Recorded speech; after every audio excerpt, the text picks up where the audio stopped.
ગુજરાતમાં ડ્રગ્સના મુદ્દે અનેકવાર ધારાસભ્ય ગોપાલ ઇટાલિયા હોય કે ધારાસભ્ય જિગ્નેશ મેવાણી હોય તે ગૃહમંત્રી હર્ષ સંઘવી છે તેમને સવાલો પૂછતા હોય છે અને ગુજરાત એટીએસમાંથી જ આજે ગૃહમંત્રી હર્ષ સંઘવીએ તેમના આ વિરોધીઓ છે તેમને સણસણતો જવાબ આપ્યો છે અને આજ મામલે વાત કરવી છે।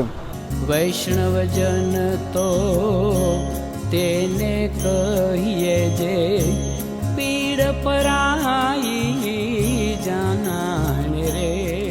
નમસ્કાર, આપ જોઈ રહ્યા છો નવજીવન ન્યૂઝ અને હું છું આપણી સાથે તોફિક ગાંચી। ગુજરાતમાં ઘણા સમયથી ડ્રગ્સના મુદ્દે ધમાસાણ મચેલું છે। ધારાસભ્ય જિગ્નેશ મેવાણી, ધારાસભ્ય ગોપાલ ઇટાલિયા અને અનેક વિપક્ષના ધારાસભ્યો આ રાજ્યમાં જે પ્રકારે ડ્રગ્સ પકડાઈ રહ્યું છે તેને લઈને પણ સવાલો ઉપસ્થિત કરતા હોય છે અને ગૃહમંત્રી હર્ષ સંઘવી છે તેમના પર પણ પ્રહારો કરતા હોય છે। અનેક વખત જિગ્નેશ મેવાણી છે તેમણે સવાલો ઉપસ્થિત કર્યા અને થોડાક સમય પહેલાં તેમણે ડ્રગ્સના મુદ્દે આવનારા દિવસોમાં જે પ્રકારે ગુજરાત વિધાનસભાનું બજેટ સેશન ચાલુ થવા જઈ રહ્યું છે તે જ મામલે તેમણે લાઈવ ડિબેટ થવી જોઈએ તેવી પણ તેમણે વાત કરી હતી અને આજે ગુજરાત એટીએસ ખાતે જે પ્રકારે નવી ઓફિસનું ખાતમુહૂર્ત થવા જઈ રહ્યું હતું તે જ સમયે ગૃહમંત્રી હર્ષ સંઘવીએ તેમના આ વિરોધીઓ છે તેમને જવાબ આપતા કહ્યું હતું કે કેટલાક લોકો છે તે જ્યારે કેમેરાના સામે આવે છે તે સમયે તે આ ડ્રગ્સના મુદ્દે આંકડા ગણાવતા હોય છે। ડ્રગ્સ પકડવું અને ડ્રગ્સ પકડવાવું એ બંને મામલા અલગ છે તેવી પણ તેમણે વાત કરી હતી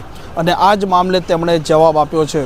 આ રાજ્યમાં દેશમાં ઘૂસતા ડ્રગ્સને પકડનાર એ આપણી ગુજરાત એટીએસની ટીમ છે। મને ઘણીવાર આમ હસવું આવે,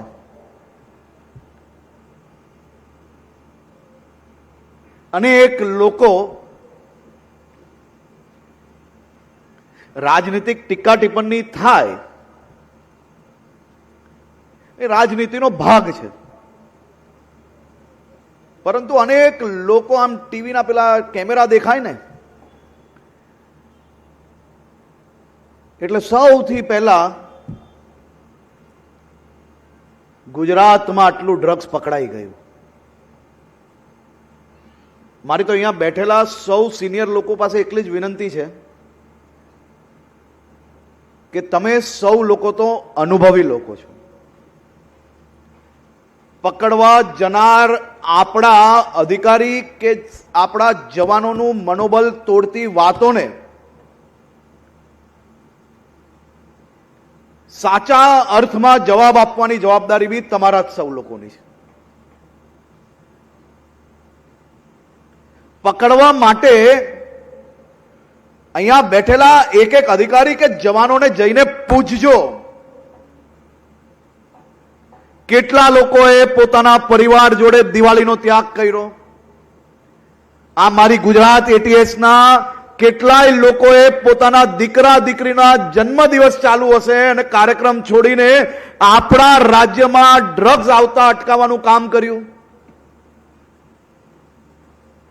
અને કેટલાય એવા જવાન અધિકારીઓ છે કે જેના ઘરમાં બાળકો હજી નાના નાના છે।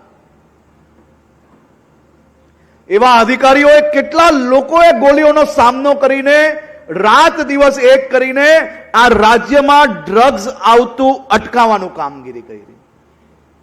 જઈને પોલીસ માટે તમારા મનની અંદર કોઈક અલગ ભાવના હોય, રાજનીતિ છે, તમે કરો, એના પરિવારને જઈને પૂછજો કે એમને કેટલો ત્યાગ કર્યો છે ને ત્યારે તમારા રાજ્યની અંદર મારા અને તમારા સૌના બાળકોને સુરક્ષિત રાખવા માટે, એનું ભવિષ્ય ઉજ્જવલ બને તે માટે જે આ કામગીરી થઈ રહી છે એ કામગીરી ત્યારે આગળ વધશે।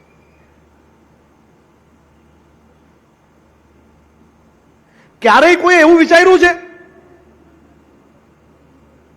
કે ગુજરાતની જે આપણી સીમા છે ત્યાંથી તો આપણે પકડવામાં સફળતા પ્રાપ્ત કરી જ છે, પણ આપણી જ આ એટીએસ દ્વારા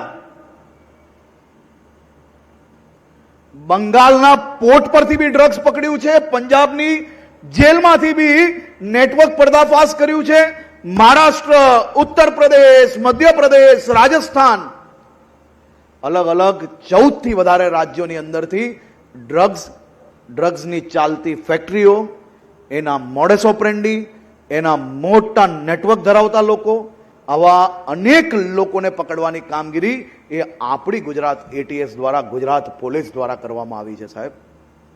આ કોઈ નાની વાત નથી. અને હવે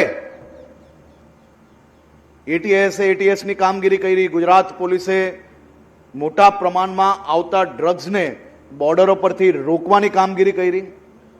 આપણે ગુજરાત 1600 કિલોમીટરથી વધારે આપણી દરિયાઈ સીમાઓ લાગે છે. આ આજની ચેલેન્જ નથી, આ વર્ષોથી ચેલેન્જ છે. આમ ગૃહમંત્રી હર્ષ સંઘવીએ તેમના આ જે વિરોધીઓ છે, આ વિરોધીઓનું નામ લીધા વિના આજે તેમને જવાબ સણસણતો આપ્યો છે. અને તેમણે તે પણ કહ્યું હતું કે રાજ્યની પોલીસ છે તે ડ્રગ્સ અત્યારે પકડી રહી છે અને યુવા ધન છે તેમને ડ્રગ્સની ચુંગાલમાંથી બચાવવાનો તે પ્રયાસ પણ કરી રહી છે. અને ગુજરાતમાં વર્તમાન સમયમાં ડ્રગ્સના મામલે પણ ધમાસાણ મચેલું છે. કેમેરામેન અબુઝીર શેખ સાથે તોફિક ગાંચી, નવજીવન ન્યૂઝ, અમદાવાદ.